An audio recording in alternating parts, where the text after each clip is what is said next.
The country's top independent examinations board achievers. Agnes Gosnell received a whopping 11 distinctions. Agnes Gosnell has reason to celebrate. Pulling off 11 distinctions is no mean feat.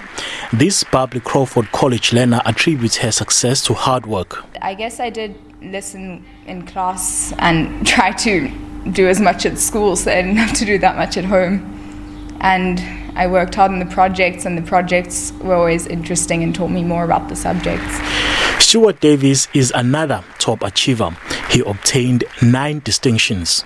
What I did differently this time, compared to all the other times I've written exams, is that I relaxed. I said to myself, okay, breathe, take it easy. You've done it twice before. You did it in June and you did it in trials, the same kind of work. And it was just doing it again. Now the pressure was really on, and so I decided that I should just relax and take it easy. And so I was probably the calmest I've ever been in an exam room during the matric exams, and that concerned me slightly that I was so relaxed. But in the end, I think it showed in the results. They were among the 109 matric learners who sat down for the 2017 final exams at this school. All of them obtained bachelor passes. A joyous celebration. Parents and teachers were ecstatic. I think success in anything can be attributed to a team effort, because the individual is not very often successful on their own. So with a team, that is the teachers and the parents and the students themselves, that is the success at Crawford. Crawford College in Pretoria also produced top achievers. Mayuri and Shanae each obtained 8 distinctions. It was actually my father. He is a professor of science education, and he raised me in such a way as to approach my studies very independently, and he's always emphasized that hard work is the only way you're going to achieve anything. Well, throughout my high school career, both my parents were a driving force behind me achieving great things. They would constantly remind me that great things come to those who work. While these learners are still deciding on their future, Stuart and Agnes say they will do a bit of traveling before they finalize their next move. Simpiwe Makanya, SABC News. So smiles all round. Private schools pupils were delighted as their results came out, especially after an official announcement that the class of 2017's pass rate increased from 98.67% in 2016 to 98.76%. Well, joining us now from our studios in Pretoria is the CEO of the Independent Examinations Board, Anne Oberholzer. Thank you very much indeed for joining us, and welcome to the program. And again, smiles again for you this year. Very much so, Peter. Thank you very much indeed. We're really very, very proud of the students and the work that they've done in order to achieve the results that they have.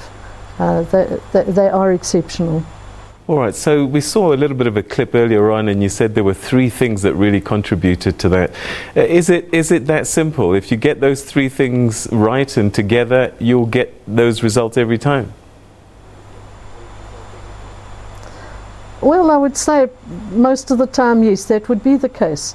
A child who wants to do well will do everything that they can, will prioritize, will make whatever sacrifices are necessary to achieve their dream. A dedicated teacher will pull out all the stops to help a child understand, see through the difficulties, develop the skills, support and encourage them. And there is no better motivator for a child than parental support and encouragement, understanding and listening. So I would say that in the majority of cases, once you've got those 3 things working together, success is likely to result. Well, there are exceptions, obviously, but I must say in my career I've seen very few instances of that.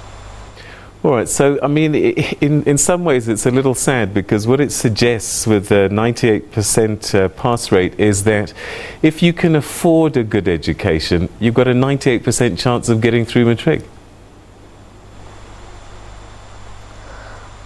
Well, you know, I'm not quite sure what you mean there, but there are very good schools in our country, and they're not only independent schools.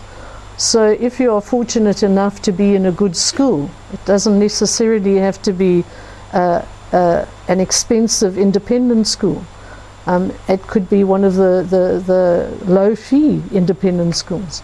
It could be one of the high-fee state schools. It could be a low-fee state school. We see success in South Africa across the range. Success and achievement is not limited to one or other compartment of our society. I'm sure that you're seeing the pressure of people trying to get into private schools because of the results that you're able to get in these schools. Yeah, again, I'd say that there are a number of independent schools that also write the state exam. So one must be looking at what is it that's driving people into different schooling forms. And again, I would say that people would strive to get into top state schools as well. I mean, here in Pretoria, you have waiting lists for schools like Pretoria Boys High, Pretoria Girls High, Afis and so on. People want to get into those schools because they have a history of good performance. Yeah, I don't think it's a state versus private issue. I think it's a pursuit of quality education wherever it lies. Let's chat a little bit about what you do as the IEB. I know that back in 1989, I think, there was a very noble reason why you came into being. Tell us a little bit about that journey and why the IEB came into being. Yes, sure. Those of you that have got grey hair like I've got will remember the old Joint Matriculation Board, the JMB, which has been functional in South Africa since 1901. And so saw South Africa through a very long history and right through the apartheid era. During that period, the Joint Matriculation Board was the only examining authority that was not racially determined. It was a group of schools who had mixed race pupil population.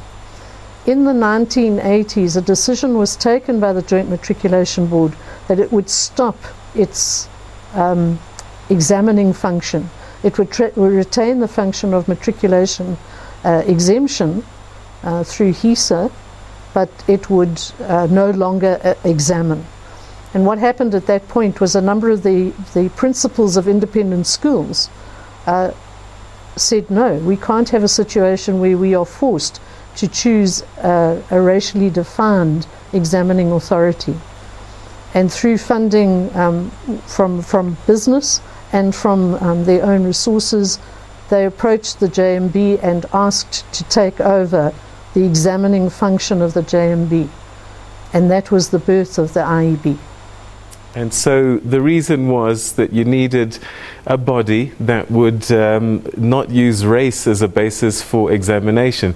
Fast forward to 2017, 18, there's this debate that's currently undergoing that is there a reason or a need for the IEB to continue if in this new South Africa we do have a state system that examines everybody non-racially? There is that view, but if we go back to the position when the IEB came into being, the immediate pressure point was the non-racist, non-racial examination.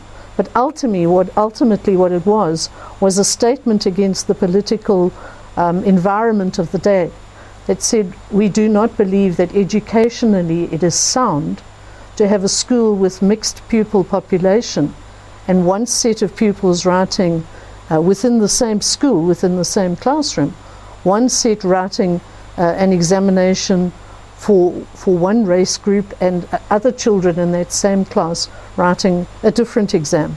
The point was that the decision to ask for a single examining board that was not racially defined was an educational principle. And I think what the IEB's history has been since then and remains is to put the educational debates, wherever they may be and however they may arise, onto the table. And so in that sense, within a vibrant democracy, to have a different voice making commentary on educational issues. All right, so, you know, out there's obviously going to be this perception that the IEB exams are superior and they're better, and that the government ones perhaps are inferior. Is this a fair perception, or is there something that needs to be done to make sure that we don't have that feeling? Well, it's very interesting that you say that, because if we look at how the examining system works in South Africa, we have currently at least 3 examining boards that assess the National Senior Certificate. We have international boards that assess a number of different qualifications. Certainly in the case of the 3 boards that assess the National Senior Certificate, they all operate under the quality assurance regime established by Oberholzer. Oberholzer is responsible for ensuring comparability of standards, ensuring that examinations are conducted fairly in accordance with the directives, and Oberholzer in fact issues the certificates for any student who writes a matric in this country. So the point is that if we say that one is superior, then one exam is superior to another exam, in effect what we are saying is that Oberholzer is not doing its job properly. And I would be very hesitant to go along that road. All right, perhaps as a final thought, do you think that sometime in the future we may only just need one examining board? Well, I don't know. One would have to understand the rationale for why such a position would be put forward, because I think it's quite a complex debate, and not one that you're going to solve without vibrant interaction and discussion about the value that many boards bring versus the value that a single board brings.